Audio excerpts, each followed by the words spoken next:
자, 합장하시고 대방광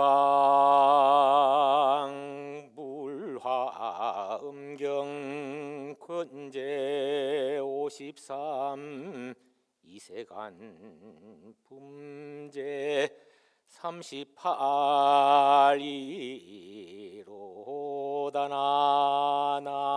38이로다나나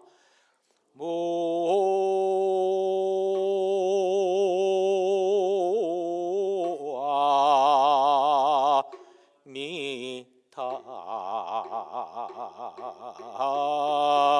미타불 불자여 보살마살은 10가지 선지식이 있으니 무엇이 열인가? 이른바 보리심에 머물게 하는 선지식이며 착한 뿌리를 내게 하는 선지식이며 모든 바람일다를 행하게 하는 선지식이며 모든 법을 해석하여 말하게 하는 선지식이며 일체 중생을 성숙케 하는 선지식이며 결정한 변제를 얻게 하는 선지식이며 모든 세간에 집착하지 않게 하는 선지식이며 온갖 급동안 오래도록 수행을 하되 게으르지 않게 하는 선지식이며 보현의 행에 편안히 머물게 하는 선지식이며 모든 부처님의 지혜로 들어간데 들게 하는 선지식이니 이것이 열이니라. 네, 선지식에 대해서 구체적으로 보현보살이 2000가지 가운데서 한 가지를 설명을 하고 계십니다. 10가지 선지식 가운데 첫 번째는 보리심에 머물게 하는 선지식이라 했죠. 우리가 보살행을 수행하는 데서 첫 번째 보현보살이 의지를 하는 데는 보리심에 의지를 한다라고 말씀을 하셨습니다. 또 보리심에 머물게 하는 선지식이 또한 필요한 것입니다.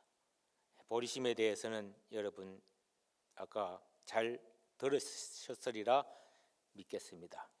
그리고 착한 뿌리를 내게 하는 선지식이다. 착한 뿌리는 이름하여 이제 이 모든 선행을 하는 것이 착한 뿌리를 길러낸다라고 볼 수가 있습니다. 이 화엄 세계는요, 서로가 다 관계를 구성하면서 가고 있지만 결국은 이 사바에서 지금 이 현상에서 극락을 찾는 바로 그 자리가 바로 화엄 세계입니다. 그러니까 지금 여러분 법문 듣는 이 자리 그 모습이 바로 비로자나 부처님이요 화장 세계가 바로 지금 그 깨침의 상태가 되는 것입니다. 이렇듯이 모든 반야바라밀다를 행하게 하는 선지식이며 또 모든 법을 해석하여 말하게 하는 선지식이다.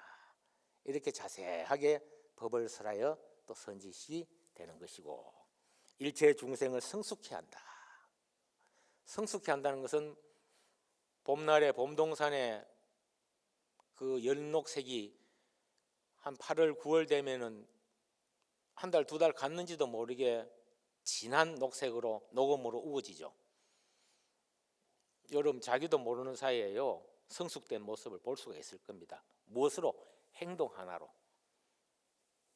신구의 삼업이 행동의 대표적인 케이스인데 몸과 입과 생각 그 자체로 청정케 하는 삶, 청정하게 삶을 살지 못하면 나쁘게 살죠. 특히 입으로. 그래서 몸으로 3가지보다 생각으로 3가지보다 입으로 4가지가 더 청정케 하는 방법이 더 많아요. 입으로는 쉽게 선업도 지을 수 있고 청정하기도 할 수 있고 반대로 쉽게 악업도 지을 수 있고 구업도 지을 수 있기 때문에 입이 중요하다는 그 말입니다. 그래서 입으로 우리가 예를 든다면은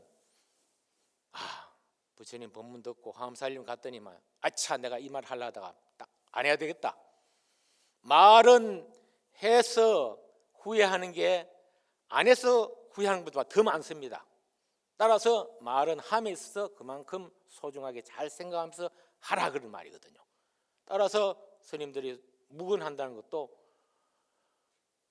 쓸데없는 말하고 도움이 되지 않는 수행에 보탬이 되지 않고 중생들에게 요익되지 않는 말이라면 아예 닫아버리라 해서 묵은하는 겁니다. 수행의 한 방편으로.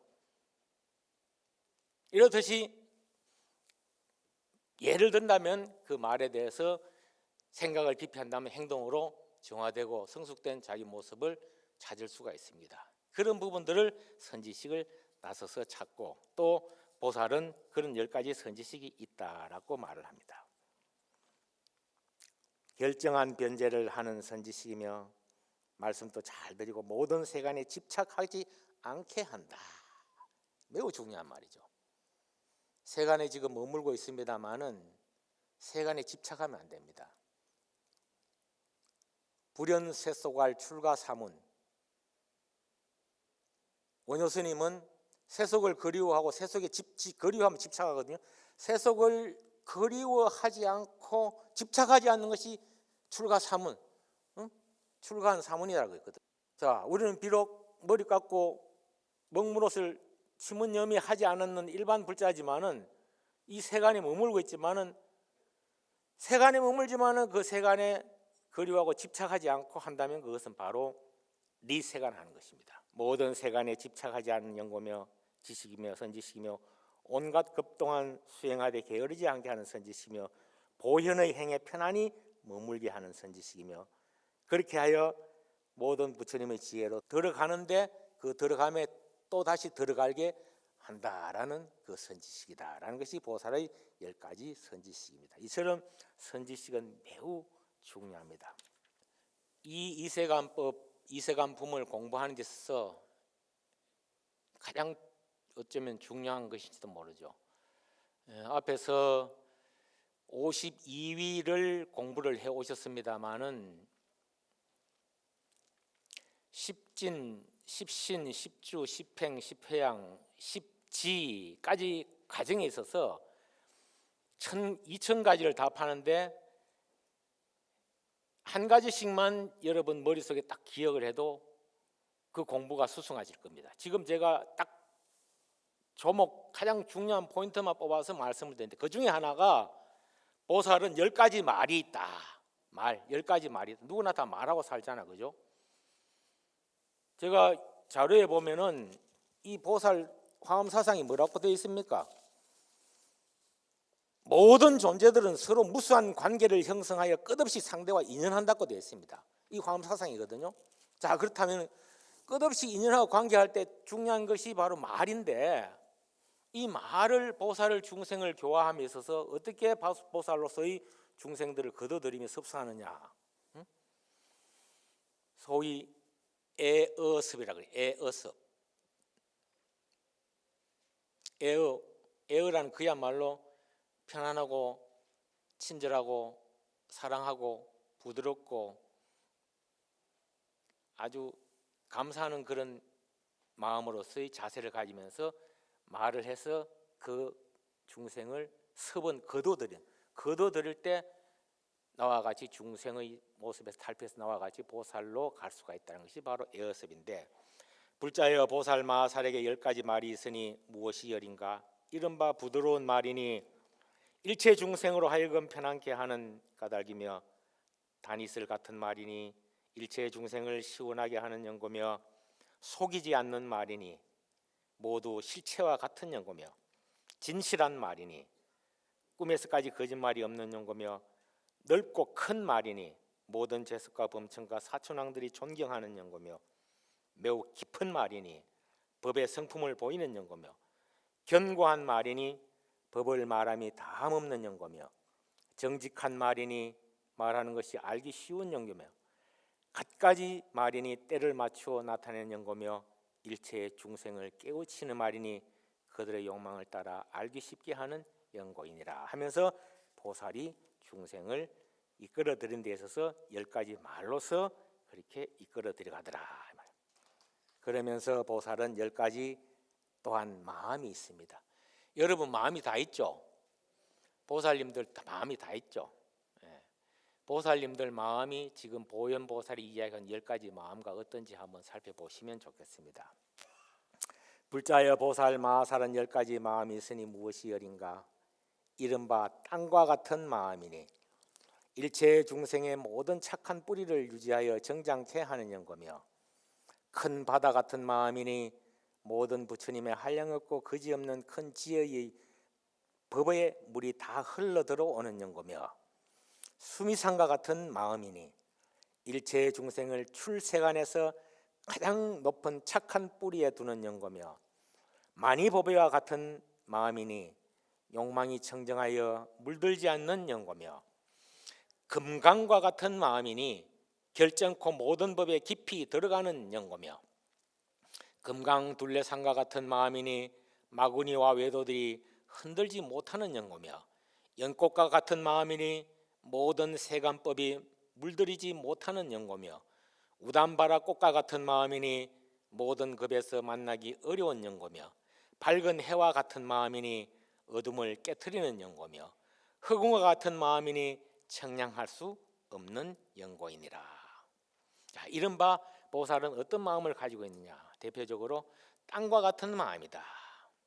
보살은 중생을 교화하고 그 중생들로 하여금 이익되고 요익스럽게 한다는 것이 마치 이 땅이 만물을 딛고 만물을 또 싣고 있는 것처럼 윤택하고 풍요롭게 이익되고 이롭게 하는 것과 같으므로 땅지자를 써갖고 땅과 같아라고 합니다. 그래서 모든 착한 뿌리를 유지하여서 정장케 한다라고 보살은 땅과 같은 마음이라고 이야기하고, 또 큰 바다 같은 마음이다 하는 것은 뭐냐?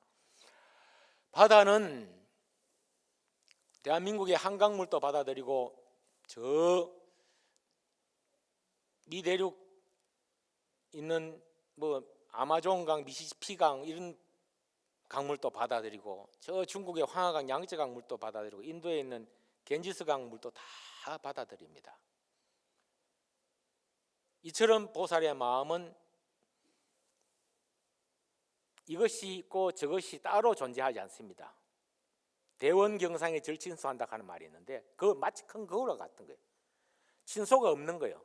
친하고 안 친하고, 야, 네 한강물 참 좋다, 우리 태평양 바다 들어오느라, 그래 들어오느라, 저쪽 황하강물 더러우니까 누르니까 우리 바다에 들어오지 마, 그런 바다가 아니에요.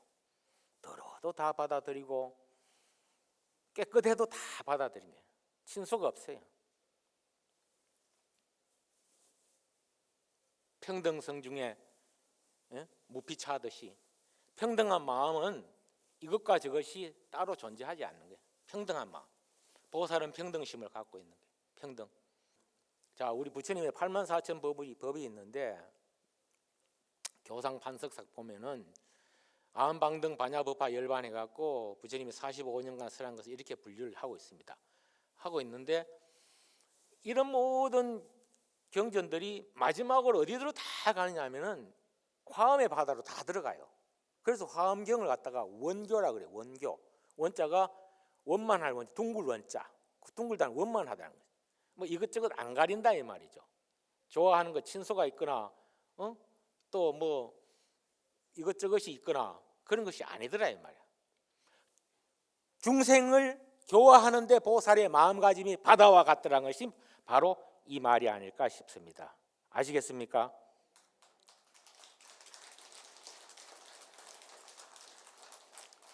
그 다음에 수미산과 같은 마음이다. 수미산을 이제 아까 잠깐 얘기를 하다가 말았는데 그 수미산 어디 있는가 하면은 욕계 6천 중에서 부처님이 어머님을 위해서 설하러 올라가신 하늘이 도리천입니다. 도리천. 제2천이죠. 제2천 하늘이 제석천이라고도 하기도 합니다. 제석천에서 가장 높은 산 이름이 수미산입니다. 수미산. 가장 불교의 어떤 공적인 공간적인 개념 속에서 높다라고 생각하는 산이 바로 수미산이라고 합니다. 그러니까 그만큼 높은 마음을 이 보살은 가졌다라고 보는 것이고, 그래서 일체 중생을 출세간에서 가장 높은 착한 뿌리에 둔다. 또한 만이보배와 같은 마음. 만이보배가 뭐냐면은 일종의 그 수청주라고 보면 됩니다. 수청주, 수 물숫자 청자 맑힐 청자, 주자는 구슬 주자, 물을 맑히는 구슬과도 같아. 이 사바는 오타각세를 얼룩져 있죠. 혼탁합니다. 미래에 대한 불확실성과 또 여러 가지 다가오는 어려운 과정들과 또 상황들이 다 어떻게 예측할 수 없는 그런 이 사바에 있기 때문에 오탁악세라고 이름을 하고 있습니다. 이 오탁악세는 모든 게 흐릴 수밖에 없죠. 그래서 오탁, 5가지 흐리다 그래요. 흐리기 때문에 이 흐린 물에는 수청주, 물 숫자 그 깨끗하게 할 청, 그 구슬로, 맑은 구슬로 딱 들어가기만 하면 거기 싹 맑아지는 게 물이. 우리도 수청주와 같은 만이보배와 같은 역할이 된다. 보살은 중생을 교화하면서 그 중생으로 하여금 누구나 다 똑같이 수청주와도 같은 역할을 하게끔 한다, 이 말. 그런 마음을 가지고 있다. 그래서 여러분들도 이 법문을 듣고 바깥으로 나가게 되면은 한 가지씩은 꼭 올바른 보현행을 실천해야 됩니다. 내가 주위로부터 좀 더 맑게 해줘야 되겠다. 한마디 말이라도 더 아름답게 해야 되겠다. 더 부드럽게 해야 되겠다. 편안하게 해줘야 되겠다. 그럼 인사라도 제대로 해야 되겠다. 이 사회에 이익되는 삶을 살아야 됩니다. 보살은 뭐니 해도 나만을 위해서 깨닫는 존재가 되어서는 안 됩니다. 상구보리 하와 중생하죠. 상구보 천만에 상구보리 위로는 보리를 구하고 하와 아래로는 뭐 중생을 제도한다? 아니에요. 보리를 깨닫는다는 것은 중생을 교화함과 동시에 일어납니다. 남을 위해 이타행을 하게 됨으로써 거기서 보리가 싹 트는 거예요. 보살행을 안으로는 보리를 구하지만 밖으로는 보살행을 동시에 하는 거예요. 보살행을 동시에 하게 될 때 바로 보리가 열립니다. 보리가 정장하게 됩니다. 따로따로 있는 것이 결코 아닐 것입니다. 물론 내가 먼저 깨달아야 그 깨달음으로 인해서 중생을 제도할 거 아니냐 이렇게 말하지만 여러분 깨달을 때 언제까지 깨달을 거예요? 깨닫는 건 간단한데 지금 이 한마디를 듣고 보현보살이 말씀한 이 한마디를 듣고 바로 나가서 이 바깥에 나가서 실천하면 그게 바로 깨닫는 길로 가는 건데 그게 보리가 아니겠어요, 여러분?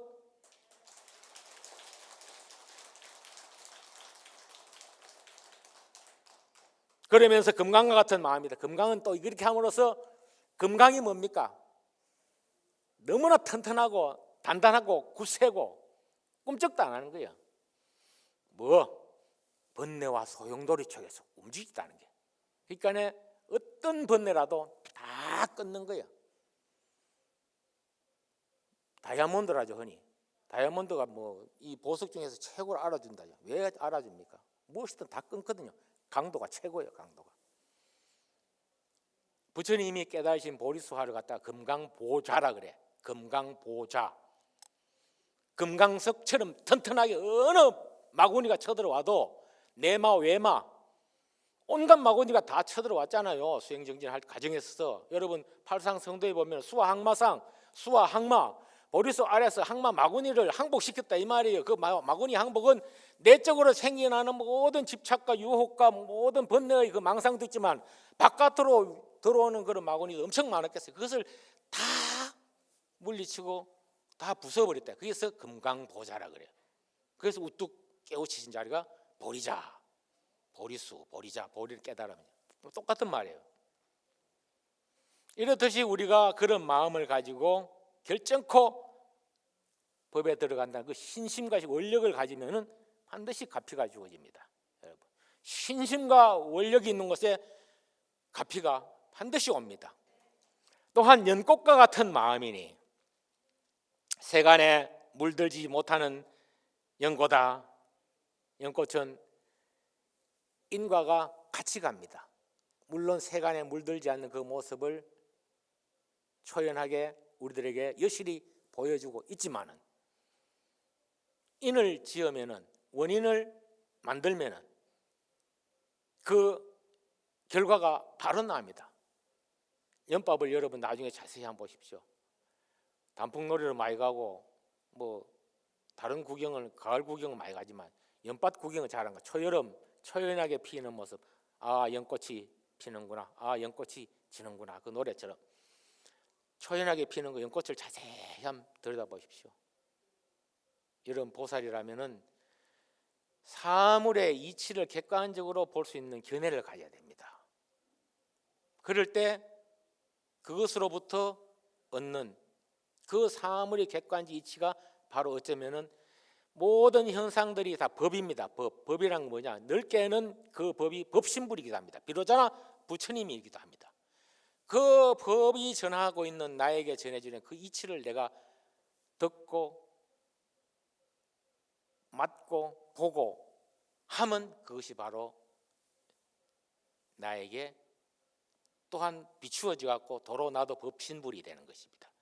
이게 법신불 사상인데, 말을 하지 않는 가운데 모든 오묘한 세상의 이치와 진리, 모든 그 삼라만상 두두물물을 갖다가 보고서 다 깨닫는 이치가 이 화엄 사상인데, 그런 마음가짐으로 한다면 연꽃 하나를 보더라도 우리가 이 보현행을 하고 보살심을 일으킨 데 쓰는 최고의 좋은 방편이지 않을까 싶은 생각을 하게 됩니다. 그래서 연꽃과 같은 마음이다. 또한 밝은 해와 같은 마음이다. 밝은 해와 같은 마음이라는 것은 어둠을 깨트린다. 어둠. 세상에서 제일 불쌍한 사람이 어떤 사람인지 압니까? 어리석은 사람이 불쌍한 사람이거든요. 금덩어리가 있어도 금덩어리인 줄 모르고, 진리의 말씀을 전해도 진리의 말씀을 잘 알아듣지 못하고, 동쪽을 가리키는데 동쪽을 바로 보지 못하고 손가락 끝만 자꾸 보고 있고, 이런 견해 참 안타깝거든요. 자, 그렇다면 밝은 해는, 이 화엄 사상은요, 무량 광명 변조 법계라 그래요. 무량, 한이 없다. 광명, 그 빛이 변조 두루 다 비춘, 아니 비춘 데가 없어요. 가다가 턱 막히는 게 결코 없어요. 저 영가 벽에, 영가 위패를 모시는 벽 뒤에는 빛이 못 간다고 생각하지만 아닙니다. 싹 다 가요. 변조 법계 두루 다 비추면서 법계, 어느 한 곳에 아니 가신지 않은 곳이 없다. 그래서 불신충만 어법계래요. 불신충만, 부처님의 몸과 그 빛은 충만 어법계라, 법계에 가득 찬 거예요.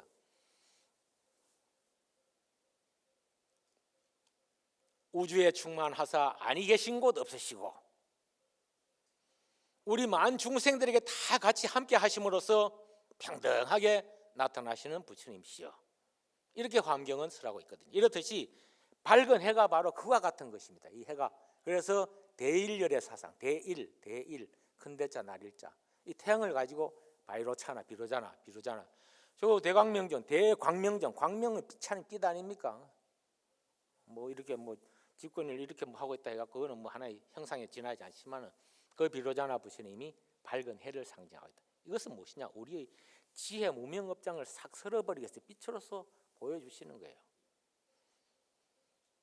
모른다, 어둡다는 것은 바로 불만 켜면 안다, 보인다, 그렇게 다 우리가 승화시켜 나갈 수 있잖아요. 깜깜한 방에 불이 켜져 있지 않고 아무것도 모른다면은 어떻게 찾을 겁니까? 간단하잖아요. 불만 딱 켜면 찾아요.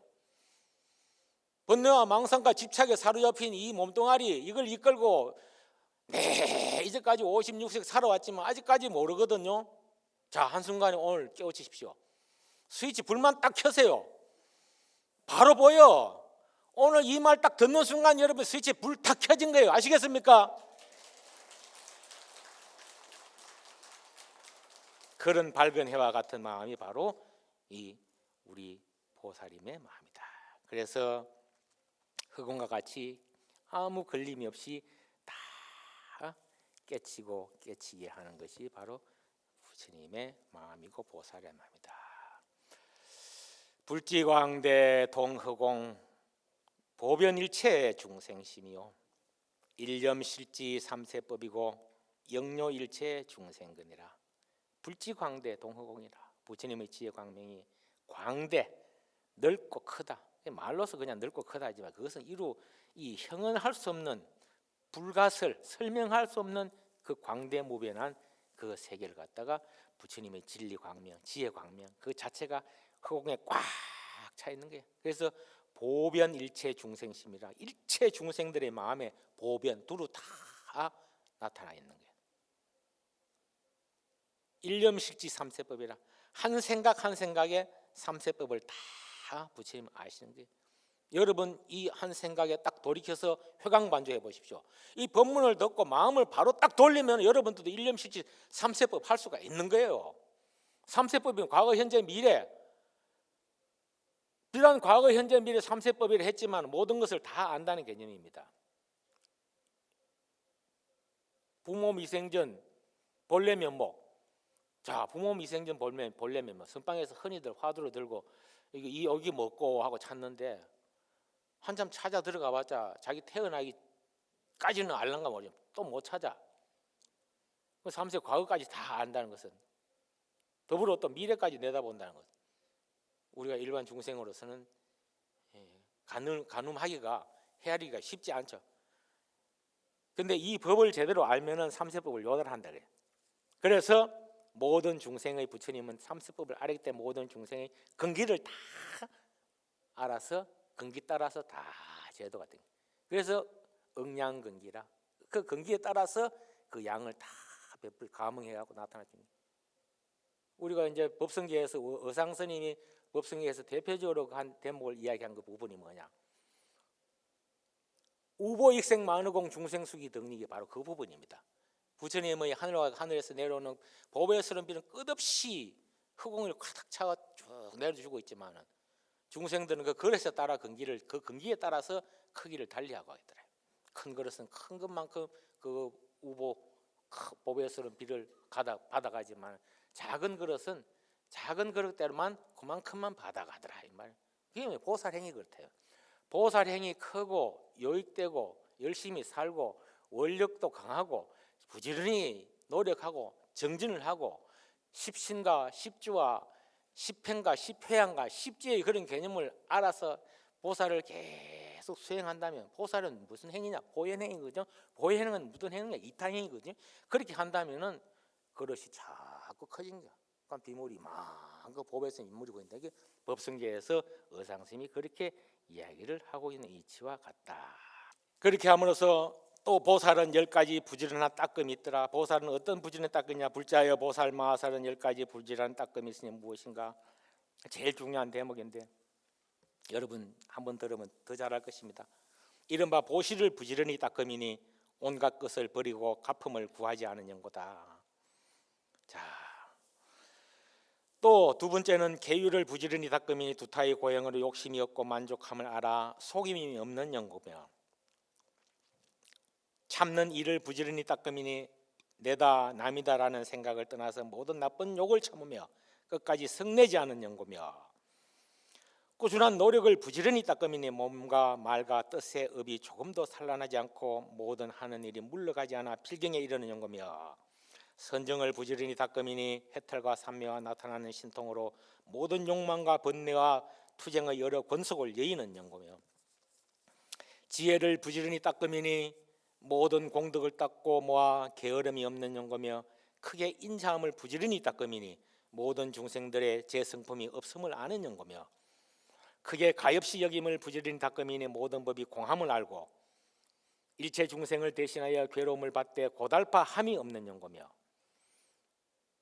열의 10가지 힘을 깨달아 부지런히 닦음이니 걸림이 없음을 알고 중생에게 보이는 연고며 물러가지 않는 법륜을 부지런히 닦음이니 굴려서 일체 중생의 마음에 이르게 하는 연고이니라 하는 것이 바로 보살은 10가지 부지런하게 또 닦음이 있다. 여러분들 지금 열심히 닦고 있는 상태, 현재 진행형입니다. 지금 이 법문을 듣는 순간. 왜냐? 보시의 개념에 대해서는 아무리 강조를 해도 지나치지 않습니다. 아까 소성적인 사성제와 12연기에 대해서 성문영각을 비유를 했습니다만 대성보살도에서는 이 보살이라고 칭하고 있거든요. 보살이라 칭하는 그 첫 번째 덕목의 첫 번째 조항이 보시입니다. 보시에 대해서는 뭐 익히 많이 설명을 많이 하고 있습니다만은 금강경에서 그런 말이에요. 수보리하고 부처님과의 그 대화 속에서 수보리야, 보살이 법에 있어서 행어보시, 보시를 행할 때 부주색 보시하라. 그 색에도 머물지 말고 색성량 미촉법에도 머물지 않는 보시를 해야 된다. 왜 그렇습니까? 수보리가 물어보니. 그렇게 하면은 그 복덕이 불가사량이라, 헤아릴 수 없이 그냥 많다. 기 복덕이 불가사량이다. 그거 맞다. 수보리가 부처님, 그 왜 복덕이 그렇게 많습니까? 그 머무매 없이, 그러니까 상에 집착함이 없이, 즉 무주상보시라 그러죠. 부주색보시, 부주성량 미척보시라 하는데, 무주상, 상에 머무름 없이 응당히 그 마음을 바로 내는 것, 이것저것 재지 말아야 말이에요. 그걸 무주상이라는데, 그 무주상보시에 대해서 수보리와 보살 부처님과의 대화가 그렇게 나와 있는데, 자 그러면은 수보리한테 이야기하는 게 왜 그런가 하면은, 네 저쪽에 동쪽 하늘을 한번 세어봤나니까는 허공의 크기가 얼마나 되고 넓기가 얼마나 되냐 하니까는 모르겠습니다. 사유상하 허공, 그 시방이라 그러죠. 동서남북 사유상하 허공, 동서남북 사이에 또 4군데, 그 8군데, 상하 위아래 시방상, 분류의 공간적인 개념을 시방이라 그래요. 시방. 시간적인 개념 3세, 과거 현재 미래, 시방 3세, 시방 3세 제망 차례, 상주일체 불타야죠. 이렇게 우리가 부처님께 귀의하고 예불을 하죠. 이렇게 그 공간적인 개념을 다 하고 시간적인 개념을 다 할 때 그렇게 이해하는데, 이 공간적인 개념 속에서 그쪽 하늘을 그 시방 허공 하늘을 한번 세어봤느니까, 아이고 한이 없습니다. 끝이 없습니다. 봐라, 그 끝이 없지. 이 보살이 행어보시할 때, 보시를 행할 때 무주상, 상에 머물지 않고 집착하지 않고 보시를 행한다면, 그 네가 헤아릴 수 없이 그 넓고 많은 그 크기가 넓고 광대무변 하늘과 똑같다라고 무주상 보시에 대해서 그 이야기를 하는 대목이 나옵니다. 금강경. 이렇듯이 보시의 공덕에 대해서는 이만큼 매우 중요한 것은 상에 집착하지 마. 내가 누구한테 베풀었네, 이 마음을 내서는 안 된다 이 말이에요. 그런 것들이 이제 뭐 재보시, 뭐 법보시, 무예시 보시였는데, 여러분 돈이 많아서 재물로서 베푸는 것도 매우 중요하고, 배움이 있어서 모르는 사람에게 가르쳐 주는 보시를 베푸는 것도 또 중요하지만, 이것도 안 되고 저것도 안 되는 편안하게 대해주는 관계, 그것만 해도 큰 보시입니다. 아이고 나는 저 사람 만나기만 해도 뭐 불편하다 하면은 그거는 오히려 빼들어가는 사람이고, 저 사람을 만나서 내가 마음이 편해진 다음 무예시를 보시를 하는 존재가 됩니다. 이렇게 이제 보시 개념이 쭉 등장하면서, 계율을 부지런히 닦으미니 두타의 공행으로 욕심이 없고 만족함을 알아 속임이 없는 경우요, 참는 일을 부지런히 닦으미니 내다 남이다라는 생각을 떠나서 나쁜 욕을 참으며 끝까지 성내지 않은 영고다. 자, 우리가 사바의 삶에 세간에 주하면서 보시직에 인욕할 때 인욕에 대해서 제가 조금 생각을 해봤습니다. 사바를 살면서요, 6가지, 10가지 중에서 제일 어려운 부분이 인욕입니다. 참기는 이걸 어려운 것을 능히 참아야, 어려운 것을 능히 잘 행해야 됩니다. 부처님께서는 난행을 능행한다, 난행, 어려운 일을 능히 행하면은 그것은 부처님이라 그랬어요. 그래서 다른 건 좀 할 수가 있겠죠. 보시도 하고 뭐 지게도 지켜가고 하는데, 이 참는 거에 대해서 여러분들이 많이 생각을 해야 될 겁니다. 그래서 제가 4가지를 조목조목 얘기합니다. 3번째는 무생인입니다. 무생인. 이 무생인과 4번째 이야기하고 있는 정멸인은 그야말로 오늘 여러분들이 이 리세간품을 하면서 십지를 벗어나서 등각, 묘각, 지위에 있는 분들이 다 할 수 있는 상황들이고, 아직 세간에 머문다면은, 아직 세간에 머물고 일반 사람으로서의 중생심으로 살아간다면 지금 이야기한 복인과 유순인을 잘 살펴보셔야 될 듯 싶습니다. 그렇다면은 여러분들은 중생의 자리를 벗어 넘었기 때문에 무생인과 정멸인에 대해서 한번 생각을 해봐야 되지 않을까 싶습니다. 즉 무생인이란 것은 무자가 없을 무자가 생자가 날생자 인자가 참을인자. 여러분 무생법인지 대원, 스님 법문할 때 무생법인지 대원이라고 법문 추근을 할 겁니다. 연가 법문도 하고. 그럴 때 그게 바로 무생법인이 무생인입니다. 참고 견디에 보살의 지위에 오른 사람의 인욕행위라고 볼 수가 있는 거죠.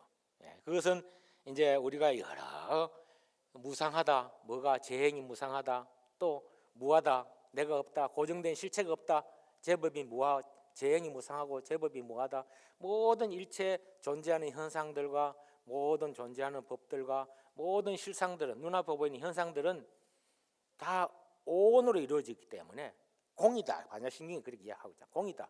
고정된 실체가 없는 게. 그래서 색불이공 공불이 색이야. 색이 곧 공이고 공이 곧 색이다. 있는 것이 곧 바로 공이다라는 개념인데, 이게 바로 이 재행이 무상하고 제법이 무하기 때문에, 실체가 없기 때문에 세상이 허황함을 깨닫고, 그러면서 앞에 보였던 현상들은 인연으로 있다가 생겨났기 때문에, 인연이 닿으면 그 조건이 맞아 떨어지다가 조건이 없어지면 없어지는 게 연생연멸이라고 그래요.